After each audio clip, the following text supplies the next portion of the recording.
Welcome to the Gals Guide to the Galaxy podcast, where a group of gals gather for you one cool thing around our topic of the month. Is it ancient history? Is it breaking news? Is it safe for work? Well, that's up to each gal. All we know is that... Fasten your seatbelts. It's going to be a bumpy night.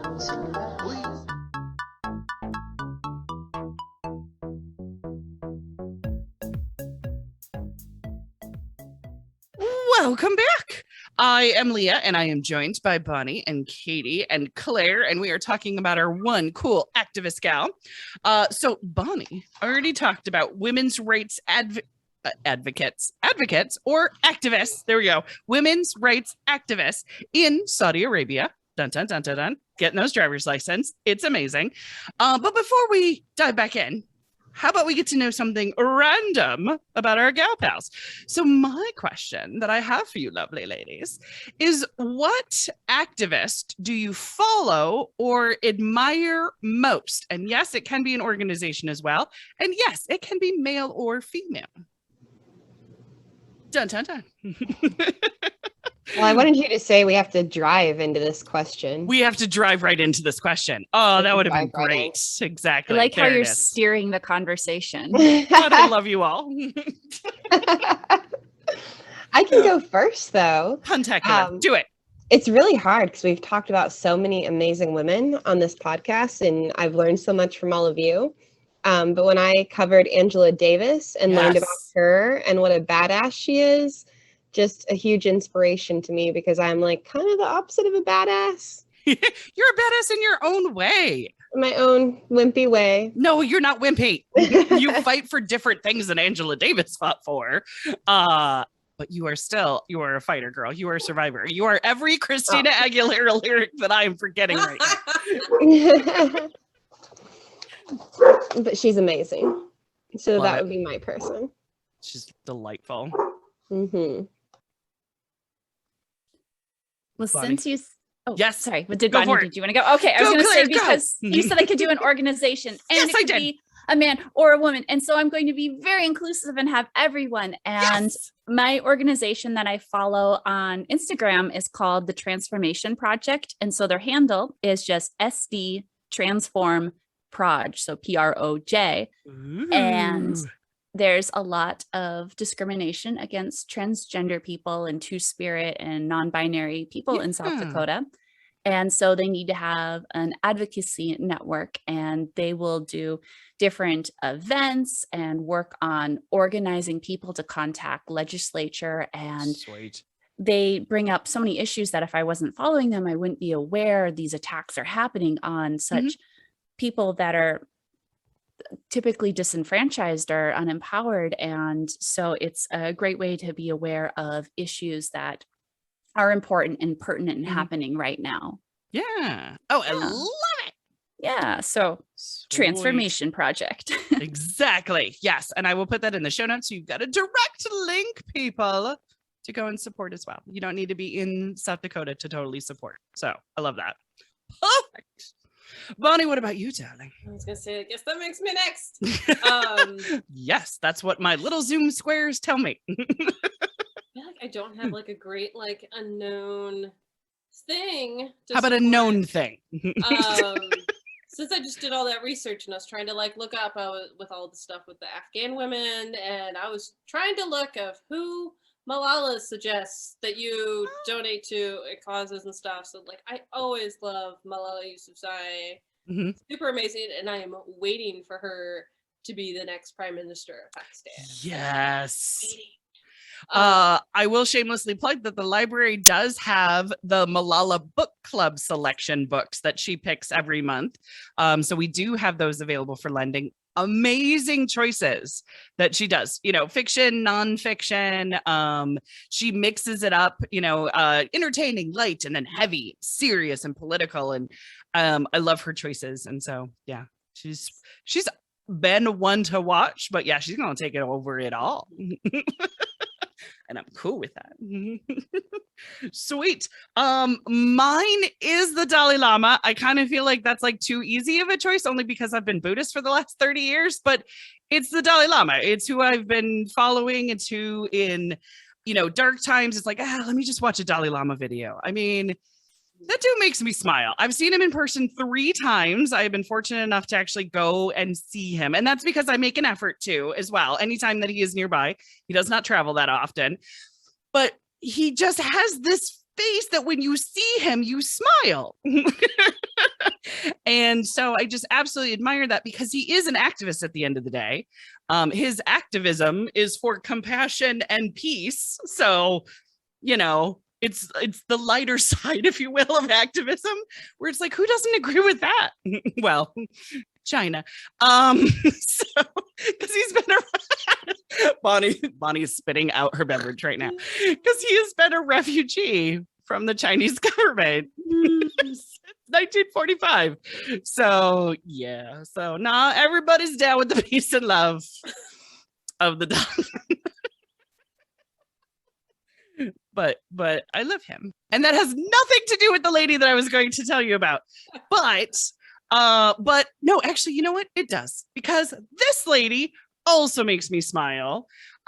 She's really a badass. Okay.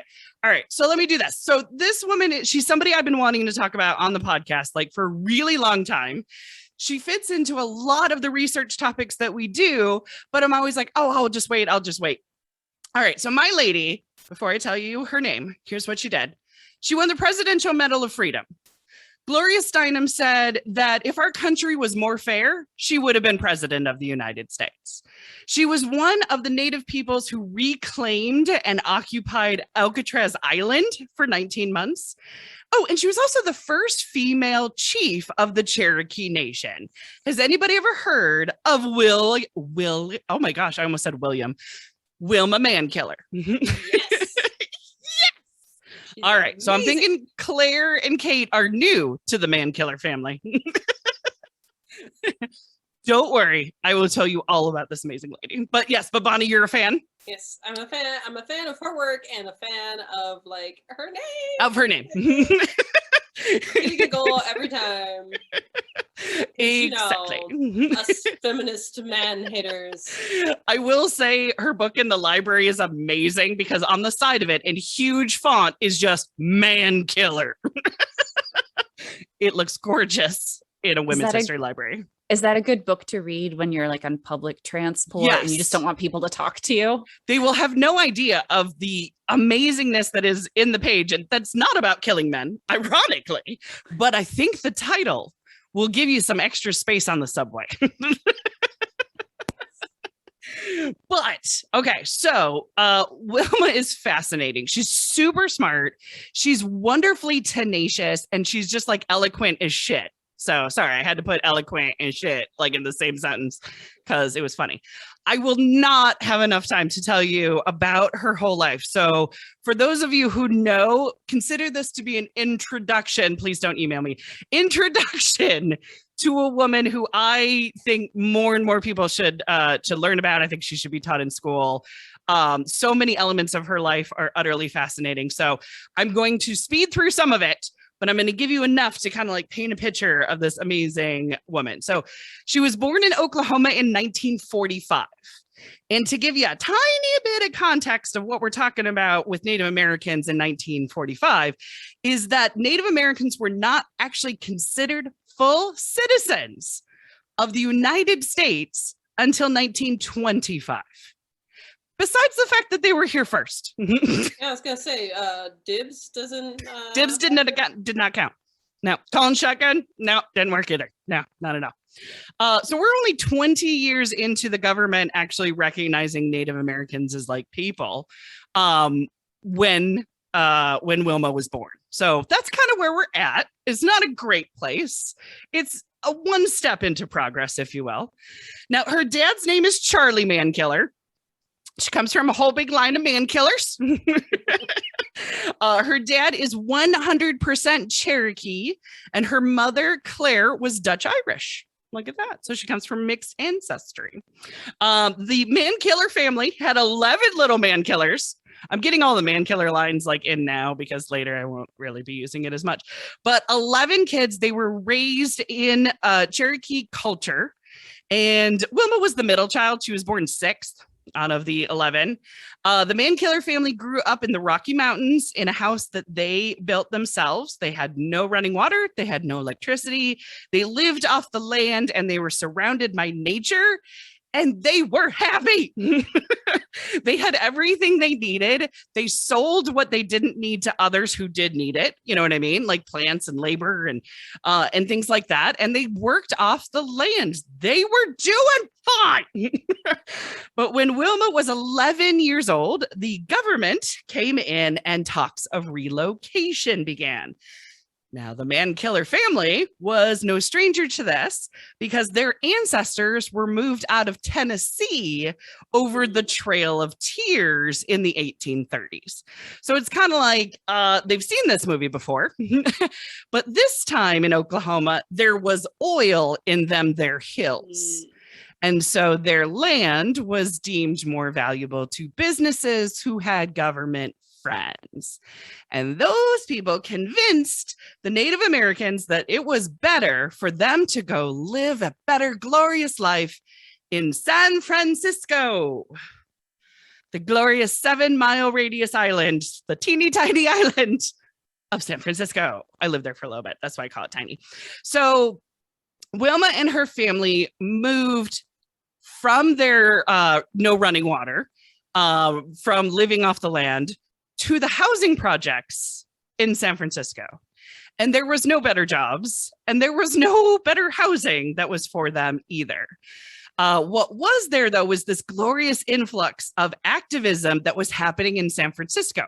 Now, she was there in the 60s when like all the stuff was happening and Haight-Ashbury and the Hells Angels and Rolling Stones. Sorry, I'm going to have too many music references, but a whole bunch of stuff was going down. So we had in the 60s, not just to San Francisco, worldwide, you had the civil rights movement, you had the Latino farm workers movement, the Women's Liberation Front.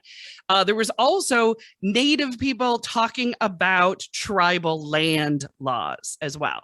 So there was a group called the Indians of All Tribes, and they started taking serious action when in San Francisco, the Indian Center was burned down to the ground, and no one seemed to care that they didn't have an Indian Center anymore. So in reaction to this, the Indians of All Tribes cited a treaty that was written in 1868 that said, and I quote, "All unused federal lands must be returned to Indian use." Well, nobody was using Alcatraz at the time.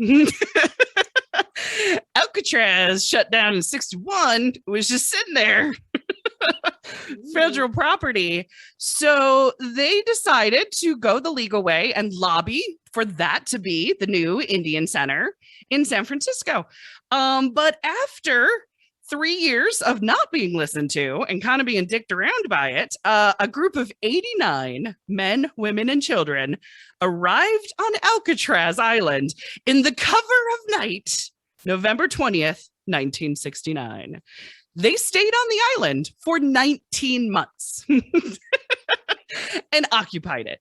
Jane Fonda came to visit them, and Clearden's Clearwater Revival donated a boat so they could get supplies to and from the island. So pretty nice, huh?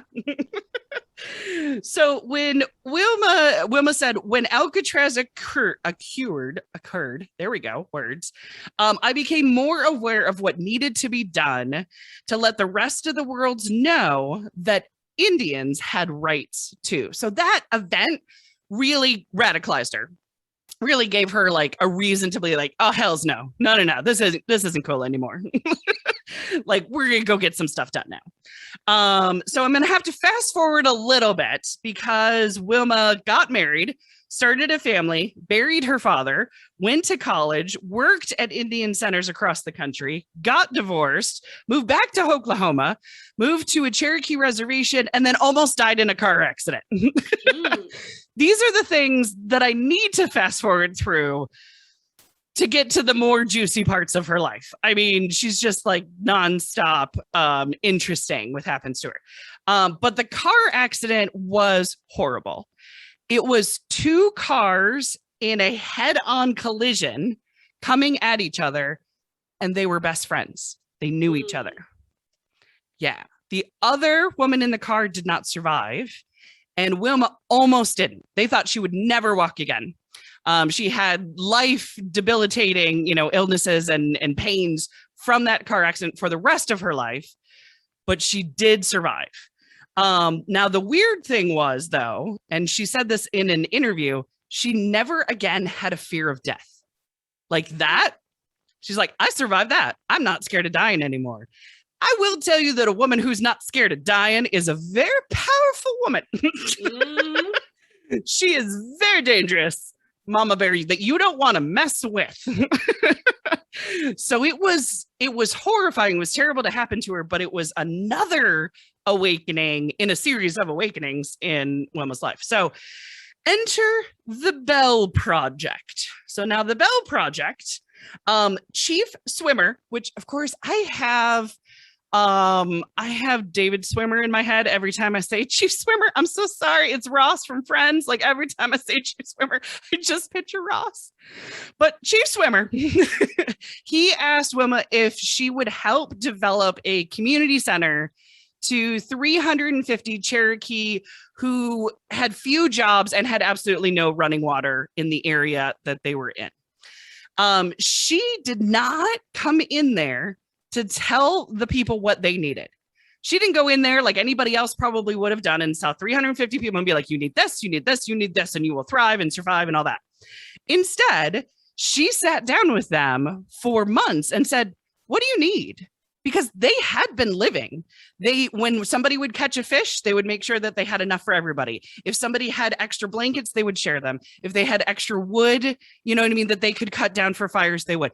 They were surviving, just not well. So she listened to them and she said, quote, I had an abiding faith in the ability of the Cherokee people to solve their own problems. So it's like, okay, cool. What else can I do? How can I, how can we bring this to the next level? So after a year of listening to them, the decision was made that the best help was to set up running water. That was something that they could really use help with. So they took 2 years to write lots of grants. I know Bonnie will love this. Grant writing is very important, right, Bonnie? They also had teams of people who rotated in, so they didn't get exhausted, but they built 16 miles of water lines by themselves, for themselves. And Chief Swimmer, once again, Ross from Friends, when he ran for re-election as chief of the Cherokee people, he asked Wilma if she would be his running mate. This was really actually kind of weird on a variety of different reasons. So he was a Republican and she was a Democrat. So that was weird right there. I mean, you've also got the whole, male and female thing. But the weird thing is that the big problem wasn't that she was a Democrat and he was a Republican. People could not handle that Wilma was a woman.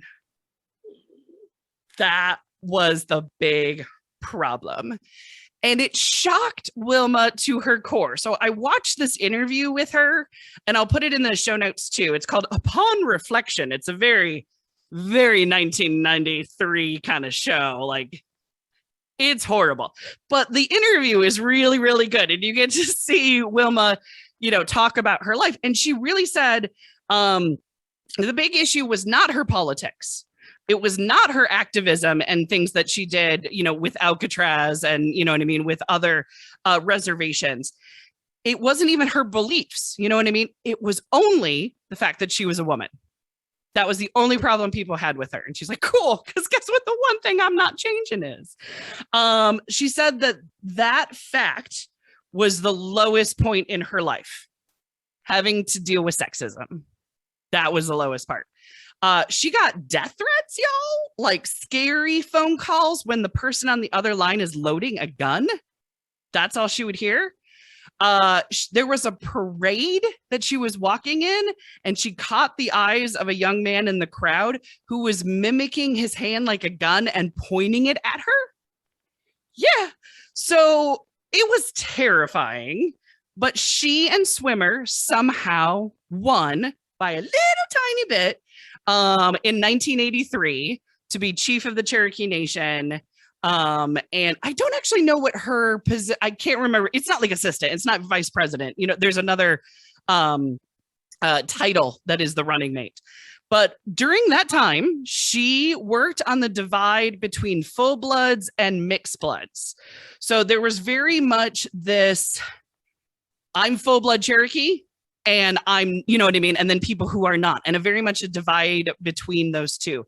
She worked on ways to expand the Cherokee Heritage Center to give a place for all. And she worked on the Institute for Cherokee Literacy. She worked on preserving the language. She honestly did not care if you were half blood or if you were full blood. If you were preserving the heritage and the culture, the ceremony and the art, she knew that at the bottom, you know, or at the end of the day, that was the most important thing to her people, because they were one of the few that actually still had their language, right, and their ceremony. So after those 2 years of a very narrow victory, Chief Swimmer decided to step down. He just said, I'm done. Wilma, you're in charge. So on that very unceremonious note, she became the first female chief of the Cherokee people. It's got to feel weird when you didn't really like earn it. Do you see what I'm saying? Like, thanks. Now people are really going to come after me and stuff. So yay. But the great thing is she ran for re-election as the main ticket in 1987, and she won by 56% of the vote. So still, you know what I mean? Like above, you know, narrowly getting it, but she won it on her own. Then she ran for re-election again in 1991. What do you think her percentage of the vote was? Any guesses? She was 52. She was, like 51% the first time, 56 the second time. What do you think the third one was? 54. 54. I'm going to say she went up. They realized she's a badass. We're like 70s. I'm on 70s. Katie's side. I hope it went up too. How does 82% feel? Woo! 82%. Yeah. So in that small time frame, you know what I mean, of we don't want no woman to 82% of Wilma's got the job. You know what I mean? Don't let anybody else have the job. It's definitely Wilma's job. That's pretty fast. Yeah. She decided not to run again that next route for various reasons. Some of them were health reasons. Other ones I'm going to talk about a tiny bit later. But I could talk about her politics. I could talk about her second marriage to Charlie Soap. She went from a man killer to a soap. I love these last names. I really love them. Anyway, I could talk about her health issues. I could talk about her 4 clinics that she set up, or tribal high school, 2 daycare centers, new businesses, you know, that Presidential Medal of Freedom from Bill Clinton, all these different things I could talk about. But I'm pretty sure I'm probably already over my allotted time anyway, but there was one more thing that I really wanted to bring up, and it was in that same interview. And I wanted to put it out there because I thought it might give something for us to talk about, and then also something for our listeners to kind of ponder about, because I thought it was very interesting. So for a large part of Cherokee history, it was matrilineal. It was run by women. The clanship was passed through the mother. It was mostly run by women. But how did it take till 1985 for there to be a female chief of the Cherokee? Right? And then this is actually what Wilma said in that interview that really got me thinking. And it's a longer quote, but I'm going to quote it the best I possibly can. She said, Cherokee began to accept the values of the society around us. And unfortunately, one of those values was sexism. And over time, women kept moving to this secondary role. And so by 1983, our own people were questioning if a woman could lead. And they were saying things like, well, if Wilma wins, we'll be the laughingstock of all the tribes because we'll have a woman in leadership. We forgot about the time in our history when there was a balance between men and women, a time when tribal decisions were made by both men and women.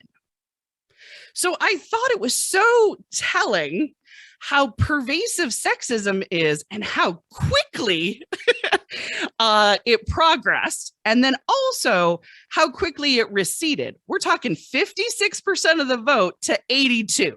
Like, that's within like 4 years, you know what I mean, of a landslide victory. So I'm sure a lot of this is credit to who she is, how she stands for herself, the badass that she is. But it also says something about like working together and seeing somebody in charge that knows what they're doing, you know, being listened to, being seen. So I thought that was really interesting. I wanted to see what your possible thoughts were on a microcosm of sexism for, you know, throughout time. Oh, colonialism is so disappointing. Isn't it though? Oh my goodness. I don't think it's worked for anybody. Very true. It's just depressing. And a lot of the parallels that you're talking about are things that have happened in South Dakota as well, like how Mount Rushmore is on stolen land, Right. and our legislature is trying to get rid of Native American history in the K-12 school system. And it's, yeah. It was dibs. They were here first. But they want to shoot off fireworks there during a drought party for a particular person, and start during fires. those protests. White people were yelling at the indigenous people to go back to their own country. Like, the this ignorance. is why it needs to be in K through 12. Right. And it's I'm going to get kicked out of the state if I mention that, you know, indigenous people were here first, Native Americans. Like, if you think about the two words together. The blasphemy of truth. Oh my goodness. It's very scary. And that I acknowledge that I have not heard of Wilma Mankiller before, and it's Native American history, indigenous history is just missing from regular K-12 education. Yeah. And it's embarrassing and ridiculous. I mean, it's part of our history. We should know this weird colonialist, imperialist march of magic democracy where none of us in this conversation would be considered people back then. Right. Exactly. It's scary. And now I'm all I was feisty when we started. I know, goodness. right? That's It's just a wonderful time to be angry, but in new and different ways. It reminds me of a meme I saw. I started reading this thing and I was like getting angry, but it was like a dude at the grocery store overhears this woman in front of him or behind him or whatever, and she's not speaking English, and I'm like, oh my god, no. So like he turns to her and he's like, this is America, you need to speak English. And she goes, that was Cherokee. If you want to speak English, go back to England. Exactly. Yes. So good. You're like, burned him. Got him good. Well, I think unfortunately with the colonialism is you put one group of people in power, and they're the people that are having the resources, the success, right. And you want to emulate that maybe because you want that kind of power, that kind of success. So maybe that's how they were so influential to erase that culture of having women in charge. Because, you know, the Native Americans had their culture crushed. And so it looked like the only way to progress was become like the people that are taking their lands and stealing their culture away. Which so is to emulate them would, you know, produce success. And so that's maybe why they forgot about their culture of both sexes working together. So and that's incredible. It happened so quickly, though. Yeah, right. The turnaround, it gives you hope almost as a certain, you know what I mean? Like, it sucks, but there's hope there maybe. Right. And then I was going to ask too, if you know this or not, Leah, was her family affected by or had to survive the boarding schools? Or because I know that destroyed so much. They were taken out. They weren't schooled when they were living off the land. And then when they went to San Francisco, they were put in public schools. But public schools, they described it as such a shock to the system because, you know, what is a toilet? You know what I mean? Like certain things. What is electricity? What do you mean turning the lights, you know, on and off? So they were so in a foreign land when they were all forcefully removed, basically, to San Francisco, to the city. And a lot of them tried to run away and go back. So when her family was relocated to San Francisco, they would have missed the forced boarding school, but that doesn't mean her ancestors and other relatives didn't go through something similar. Yeah. I was wondering if the people that were voting against her were the product of that forced colonization with having to survive boarding schools. And it could be because definitely the Cherokee Nation, you know what I mean? That's going to be a vote that's going to be, you know, even wherever the Cherokee are to be able to vote. So, yeah, you're going to have different backgrounds and different, you know, experiences and different lenses that they've experienced. The one thing it reminds me of too, has anybody seen the documentary Exterminate All the Brutes? Okay, it's harder than hell to watch. It's in like 4 parts. It's really, really hard, but it talks mostly about African-American colonialization, where Americans colonizers are trying to exterminate the brutes in all the different countries, right? So, and as you are watching this documentary, it becomes very clear that they are exterminating the brutes, but they themselves are the brutes. And so it is very much, you know what I mean? It reminds me of the Native American story too, where it's like, you know, we've become the oppressors. And yeah, kind of lost my train of thought there. But anyway, Exterminate the Brutes is very hard to watch, but I highly recommend it. Bonnie, what were you going to say? I was going to say, when you're taking kids from a young age and pulling them away from their culture and their language, and you're punishing them for trying to continue it and forcing them to assimilate to be, you know, like English, white, Christian, whatever, it's not that surprising that sexism would have gone along with that, and that would be something they would have to unlearn, because it's very much a patriarchal society. Yeah. It's kind of trying to destroy all the little elements, and that would include the matrilineal way of it too. So, but I was happy that it could come back for a little time. You know, we're always like pretty like hippy dippy at this house, but we've gone down a rabbit hole this summer that included barefoot shoes. Oh, yeah. And so Josh was like learning about why are our shoes the way they are. And he was talking about how he read that most of our shoes are kind of pointed, you know, like the Wicked Witch women's shoes, but all of our shoes, even like running shoes, they like narrow into the toe bed, right? Yeah. And how that can be traced back that it was started when royalty used to ride horses everywhere because you wanted your shoe to fit in the stirrup. So to be able to sit in the stirrup to ride a horse, you had to have that narrow part of your shoe. So when fashion became a thing and everybody wanted to emulate the wealthy, that's how our shoes are, how they are now. So anyway, of course, we bought ourselves big old shoes with lots of toe room and that kind of stuff. But I mean, I think that's just like a tiny, tiny instance of how pervasive a culture can be, and especially if it's the culture in power and it's the culture that's oppressing people. Yeah. And it's kind of awakening of why do our shoes look like that? And do they need to? You know, and then that, you know, it opens a glorious rabbit hole. Why don't we include women, listen to women? Exactly. Did we? Did you guys get the shoes with the like individual little toe hole? No. My husband can't wear those. I can't. Because he has web toes, y'all. My kiddo's going to bed. Good night, Jonah. Oh, since we're being distracted, Bonnie, you said something about unlearning, and then I realized, you know, you guys are, you know, kind of into books and stuff with a little bit library. with the whole library thing. Yeah. And I thought my book was within reach, and I'm almost done reading it, but I still want to recommend it. Yeah. It's Potential History: Unlearning Imperialism by Ariella Aisha Azule.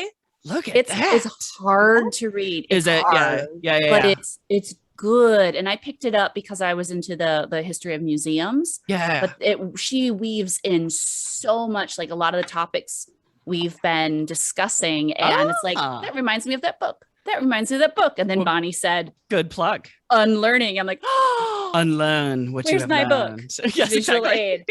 So you can see my bookmark. I'm almost through. It's tough to read, but it's important. Yeah. And it's a lot to digest. So there you go. I'd loan you my copy, but I'm a monster and I write my notes. It's not only that, but it's yours. We can get our own. We're grown peeps.